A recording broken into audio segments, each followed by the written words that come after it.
এগরার সাহারা অঞ্চলে তৃণমূল নেতাকে মারধর, বিজেপিকে উৎখাত করার ডাক দিয়ে প্রতিবাদ মিছিল তৃণমূলের। পূর্ব মেদিনীপুর জেলার এগরা 1 নম্বর ব্লকের সাহারা অঞ্চলে তৃণমূলের যুব নেতা সুদীপ্ত বাগকে গত শনিবার রাতে মারধর করে বিজেপির লোকেরা, এমনই অভিযোগ এনে এগরা থানায় লিখিত অভিযোগ করে তৃণমূল।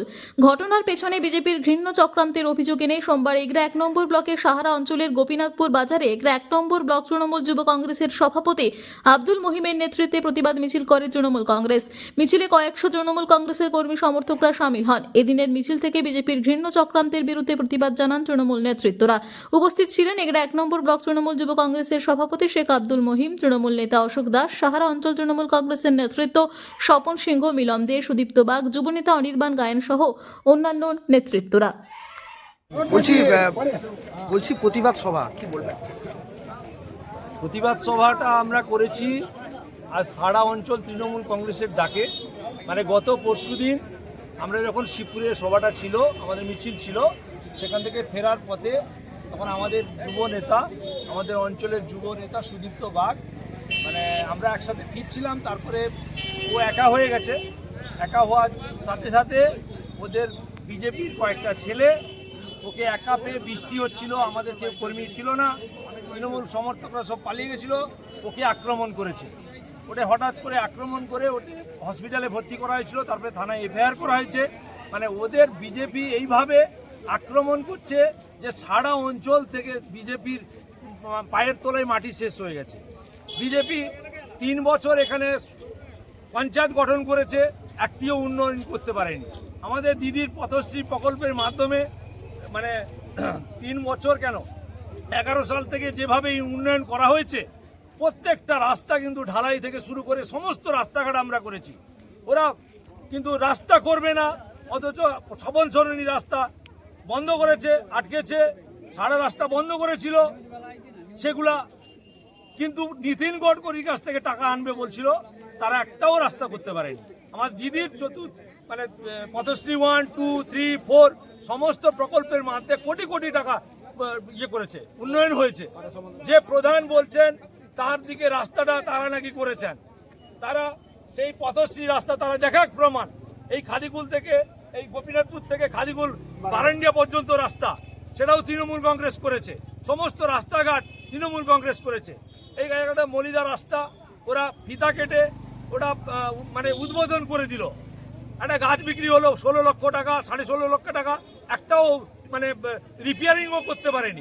শবন সরণি রাস্তা আগে এখানকার এলাকাবাসীদের কি বার্তা দিবেন এখান থেকে? এই যে আমরা উন্নয়ন করেছি, দিদি আবার 4র্থবারের জন্য মুখ্যমন্ত্রী হবেন, দিদি ভোট পাবেনি, কেউ ক্রোধ করতে পারবে না।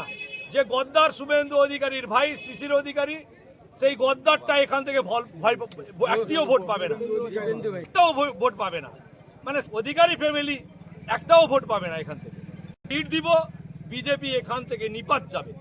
কুমার দে প্রাক্তন উপপ্রধান এবং আমাদের অঞ্চলের তো মিলন বলবেন?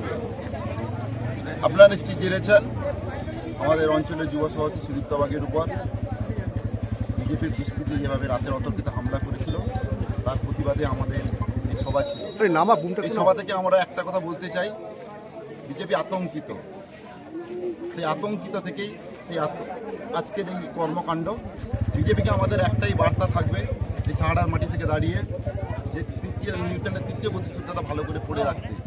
যদি মনে করেন ওরা আমরা দুর্বল নই, এইরকম যদি তৃণমূলের গায়ে এর দ্বিতীয়বার কোনো আঘাত আসে, তাহলে আমরা নিশ্চয়ই আমরা বুঝে নিতে পারবো। তাহলে কি মারের বদলা পাল্টা মার? না, মানের বদলে আমাদের নেত্রী, আমাদের নেতা অভিষেক বন্দ্যোপাধ্যায় আমাদের দল সেই শিক্ষায় শিক্ষিত পারেনি। আমরা তৃণমূল কংগ্রেসের সৈনিক, আমরা মানের বদলা মার চাই না। তাহলে 2011 সালে আমাদের বার্তা ছিল বদলা নয় বদল চাই। সেই বদল কিন্তু আজকে সাহারার মাটি বুঝিয়ে দিয়েছে। সাহারার মানুষ আজকে ঐক্যবদ্ধ। অধিকারী অ্যান্ড প্রাইভেট লিমিটেডের কাফিনের শেষ পেরেকটা এই সাহারাবাসী মারবে, তাই তারা আতঙ্কিত এবং লক্ষ্যভ্রষ্ট হয়ে এইরকম নানা রকম কুকর্ম করে বেড়াচ্ছে। ঐক্যবদ্ধভাবে শক্তভাবে সকল নেতৃত্ব মিলে সাহারার সকল নেতৃত্ব ঐক্যবদ্ধভাবে দৃঢ়ভাবে এর প্রতিরোধ আমরা গড়ে তুলব এবং গণতান্ত্রিকভাবে মারের বদলা কোনো মান নয় এই লক্ষ্যে আমরা কোনো বিশ্বাসী নই। এই আমরা গণতান্ত্রিক দল আমরা আগামী দিন চতুর্থবারের জন্য মমতা ব্যানার্জিকে মুখ্যমন্ত্রী করব এবং মুখ্যমন্ত্রী হবেন আমাদের বিশ্বাস আছে। এবং এই সাহারা থেকে তরুণ মাইতি আজকের ডেটে লিখে রাখুন এই সাহারার মাটি থেকে আমাদের প্রার্থী তরুণ মাইতি বিপুল পরিমাণে লিড নেবেন। মিনিমাম আমাদের 1 থেকে 2000 ভোট এই সাহারার মানুষ ঐক্যবদ্ধভাবে ইভিএমে টিপবেন। তাই আজকে অধিকারী ফ্যামিলিকে মানুষ প্রশ্ন করছে তৃণমূলের খেয়ে দিয়ে পরে হৃষ্টপুষ্ট হয়ে আজকে এগুলা ডেভেলপমেন্টে কি তাদের ভূমিকা আছে। দীর্ঘদিন তৃণমূলের ক্ষমতায় থেকেছেন, 1টা নয় 10টা নয় 30টা 32টা পদে ছিলেন। আজকে ডেভেলপমেন্ট কি হয়েছে? আজকে কেন এগরায় আজকে আরটিও অফিস হয়নি? আজকে কেন এগরায় আদালত হয়নি? মানুষ প্রশ্ন করছে। দীপেন অধিকারীর কাছে উত্তর নেই, আসে না বাপ্পে সমন নিয়ে আসে সঙ্গে নিজে একার আসার সাহারার মাটি এসেছে দাঁড়ানোর এবং সাহারার বাসী মুখোমুখি প্রশ্নের উত্তরে উনি দাঁড়াতে পারবেন না। তাই ওরা আতঙ্কিত, ওরা চাইছে এই করে আমাদের নেতৃত্বকে যদি বসিয়ে দেওয়া যায় তাহলে ব্যাকডোরে ওরা কিন্তু এন্ট্রি মারতে পারে। কিন্তু সেই আশা সেই নিরাশা ওদের নিরাশাই ফল হবে।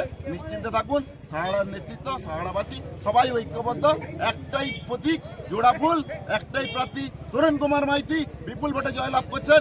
এই আশা এই বিশ্বাস আমরা সাহারাবাসীর উপরে আছে এবং এটা 14ই মে আপনারা এই ভেমে দেখতে পেয়ে যাবেন।